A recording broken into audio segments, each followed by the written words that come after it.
Hey Mixers, welcome back to another WNBA video. We had another horrible day, so it might be time to start fading me. I'm going to take a step back and bet a little bit more carefully in the WNBA. We are getting to that part of the season where some teams have missed the playoffs. They may not care.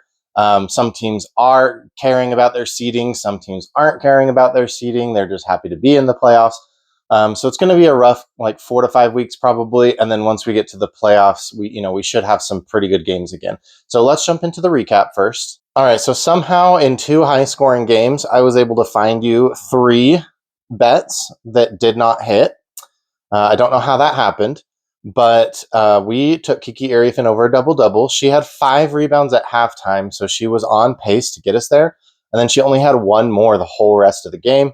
So that was annoying. Brittany Sykes over 3.5 assists. She only had one. She also had a lot of missed shots, so I wish we could have just taken her missed shots. Louisa Gieselsoder over 4.5 rebounds. She only had 4. She didn't get a lot of playing time early in the game. Obviously, everyone played by the end of the game, but she just did not get there at all. So I'm sorry, guys. That was horrible. I don't know what I was thinking, what I was doing. I think that they were all decent reads, but they didn't pan out for us.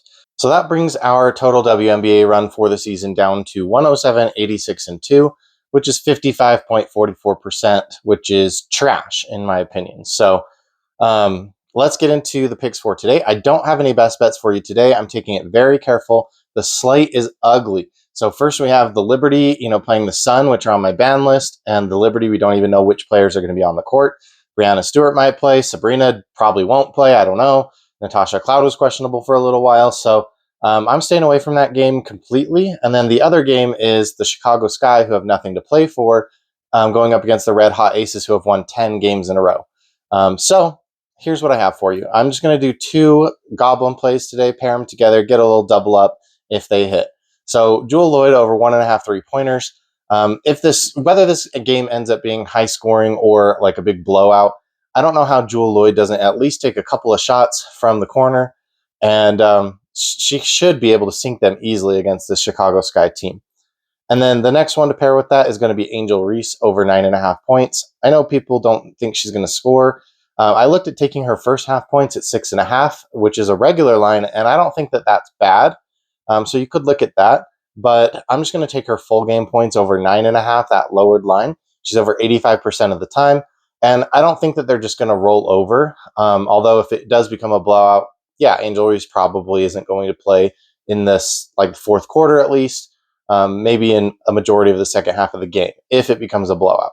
I do think the Aces, who have won 10 games in a row now, could easily drop this game, which they don't really need either. So I think Angel can get some points up. All right, guys, that is it. Here is the review. There are no best bets today, just the leans. We have Jewel Lloyd over 1.5 3-pointers and Angel Reese over 9.5 points. Good luck to you on this 2-game slate. I think this 2-game slate's really ugly, and I promise you we'll get back to some normal picks when there are some normal games where I think we have some edges to attack. Thanks, guys.